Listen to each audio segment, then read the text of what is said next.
semua, coba deh ingat-ingat aktivitas kalian dari pagi sampai malam. Berangkat naik ojek online, pesen kopi, beli makan siang, belanja kebutuhan rumah, sampai bayar listrik dan tagihan. Semua itu cuma lewat satu HP loh. Kelihatannya simpel banget kan, tapi di balik itu semua ada jutaan transaksi yang lagi diproses setiap detik. Dan semuanya itu saling menyambung satu sama lain.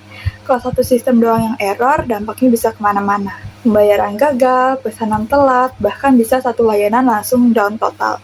Nah, di video ini saya mau bahas gimana caranya satu perusahaan teknologi raksasa mengatur semua kerumitan ini di balik layar. Kita bahas studi kasusnya GoTo. Iya, GoTo Gojek Tokopedia, salah satu perusahaan teknologi terbesar di Indonesia. Stay sampai akhir ya. Oke, sebelum masuk ke analisisnya, kita kenalan dulu dengan perusahaannya. GoTo itu hasil gabungan dari Gojek dan Tokopedia. Tapi ceritanya nggak sesimpel itu. Gojek didirikan tahun 2010. Awalnya bukan aplikasi canggih kayak sekarang, cuma layanan telepon doang, dan modalnya cuma 20 tukang ojek. Sementara Tokopedia lahir tahun 2009 sebagai platform jual beli online. Dua perusahaan ini punya jalan yang beda banget ya, beda sistem, beda budaya kerja, dan beda cara mikir. Lalu di tahun 2021 mereka resmi gabung menjadi satu, lahirlah GoTo. Setahun kemudian, di tahun 2022, GoTo melantar di bursa saham. Nah ini penting banget buat diingat karena ini menjadi kunci dari semua masalah yang akan kita bahas. Dua entitas yang beda banget dipaksa menjadi satu ekosistem yang mulus di mata pengguna. Sekarang, GoTo punya 3 pilar utama. Yang pertama ada Gojek, yaitu buat transportasi antar makanan sampai ke logistik. Dan yang kedua itu ada Tokopedia, platform belanja online buat jutaan penjual dan pembeli. Dan yang ketiga itu ada GoTo Financial, ini yang nyimpen GoPay sama Midtrans. Dan yang keren, ketiganya ini saling nyambung loh. Contoh gampang, kamu pesan makanan lewat GoFood, bayarnya pakai GoPay, merchant-nya pakai Midtrans buat proses transaksinya. Satu aktivitas doang, tapi yang kerja di belakang banyak sistem sekaligus. Terus pertanyaannya, kalau udah jadi satu ekosistem, berarti semuanya udah pasti mulus dong? Jawabannya belum tentu. Semakin gede perusahaan digitalnya, semakin ribet juga sistem yang harus diurus. Setiap layanan itu punya database sendiri, aplikasi sendiri, dan cara kerja sendiri. Nyatuin semua itu bukan kerjaan yang mudah loh. Apalagi kompetitornya juga nggak santai. GoTo ini battle di banyak medan sekaligus. Di transportasi online ada pemain besar lain. Di e-commerce ada raksasa lain lagi. Jadi bukan cuma soal nyatuin sistem doang, tapi nyatuinnya harus cepat sebelum pengguna keburu pindah ke aplikasi sebelah yang lebih praktis.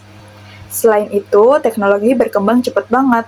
Pengguna juga makin nuntut, pengen yang praktis, cepat, dan juga aman. Makanya, perusahaan butuh yang namanya perencanaan strategi sistem informasi. Tujuannya bukan cuma bikin teknologi yang makin canggih, tapi mastiin semua teknologi itu benar-benar dukung tujuan bisnisnya.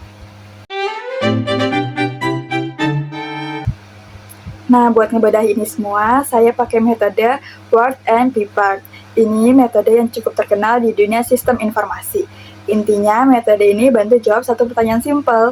Apakah teknologi yang dipunya perusahaan ini sudah benar-benar dukung tujuan bisnisnya? Nah, buat jawab itu, kita perlu analisis kondisi internal perusahaan, kondisi eksternal, portofolio aplikasi, sampai nyusun strategi dan roadmap ke depannya. Oke, pertama kita lihat kondisi internalnya dulu. Saya mulai pakai analisis SWOT, Strength, Weakness, Opportunity, dan Threats. Nah, dari sisi kekuatan, GoTo itu punya ekosistem digital yang lengkap banget. Jutaan pengguna aktif, brand yang kuat, data transaksi segede gunung. Tapi di sisi lain ada tantangannya juga, yaitu nyatuin sistem dari berbagai layanan itu. Mahal dan ribet. Pengalaman pengguna di semua layanan juga harus diseragamin biar konsisten. Nah, selanjutnya saya pakai analisis Frio. Ini yang menurut saya paling menarik. Frio ini ngecek apakah satu kekuatan perusahaan itu bisa jadi keunggulan kompetitif yang awet, atau cuma kelihatan kuat doang. Nah, hasilnya itu ekosistem GoTo ini memang bernilai, jarang dimiliki kompetitor, dan susah ditiru juga. Tapi ada satu celah besar. soal seberapa baik perusahaan benar-benar manfaatin kekuatan itu di internal. Nah, di sini masalahnya muncul. Karena Gojek dan Tokopedia itu dulu dibangunnya kan terpisah. Integrasi sistemnya itu belum benar-benar nyatu sepenuhnya. Jadi, kekuatan terbesar GoTo ini sebenarnya belum dimanfaatkan secara maksimal. Bukan karena nilainya kurang ya, tapi karena sistem di belakang layar belum benar-benar nyambung. Menarik kan? Lanjut, saya petain aplikasi-aplikasinya itu pakai McLaren Strategic Grid.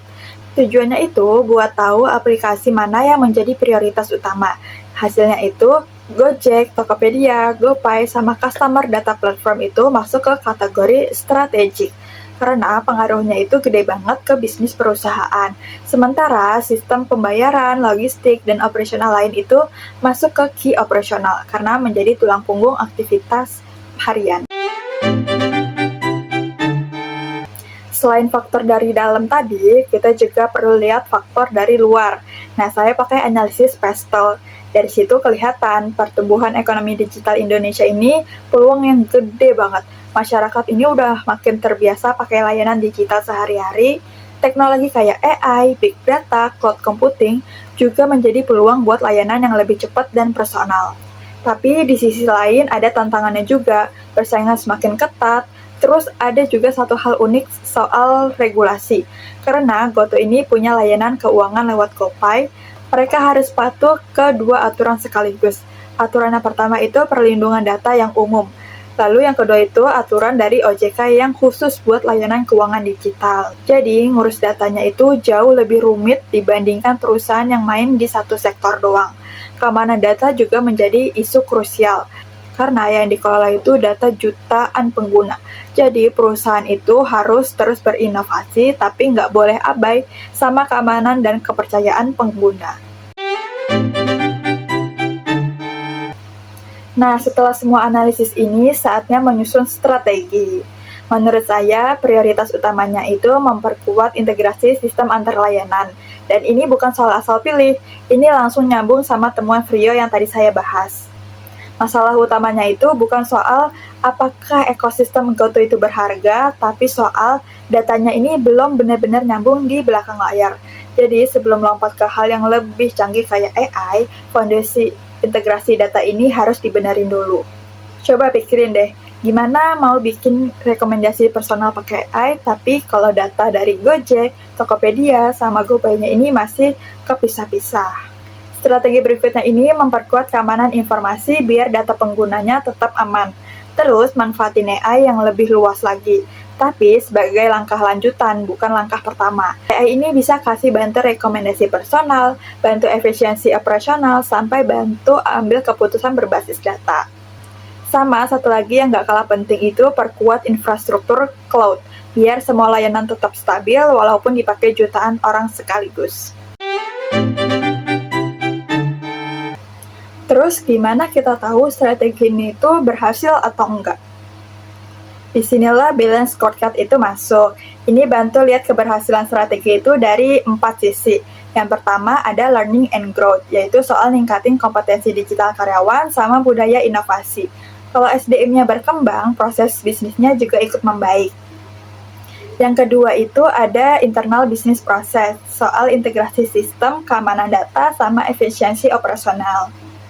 Kalau proses internalnya makin bagus, pengguna bakal rasain layanan yang lebih cepat, lebih gampang, dan lebih nyaman. Itu bikin kepuasan dan loyalitas pelanggan naik. Dan ujung-ujungnya semua ini berdampak ke perspektif financial. Efisiensi operasional akan naik, transaksi akan tumbuh, dan profitabilitas perusahaan juga ikut naik. Jadi, semua perspektif ini saling nyambung, bentuk satu rangkaian strategi yang utuh.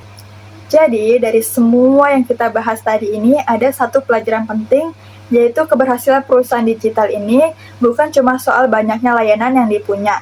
Yang lebih penting ini, gimana sistem informasi di balik semua itu bisa bekerja secara terintegrasi dan benar-benar dukung tujuan bisnis perusahaan.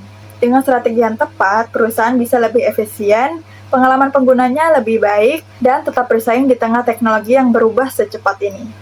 Oke, itu dia pembahasan kita hari ini. Kalau kalian punya pertanyaan atau pendapat lain, tulis aja di komen. Makasih udah nonton sampai habis. Sampai jumpa di video selanjutnya. Dadah!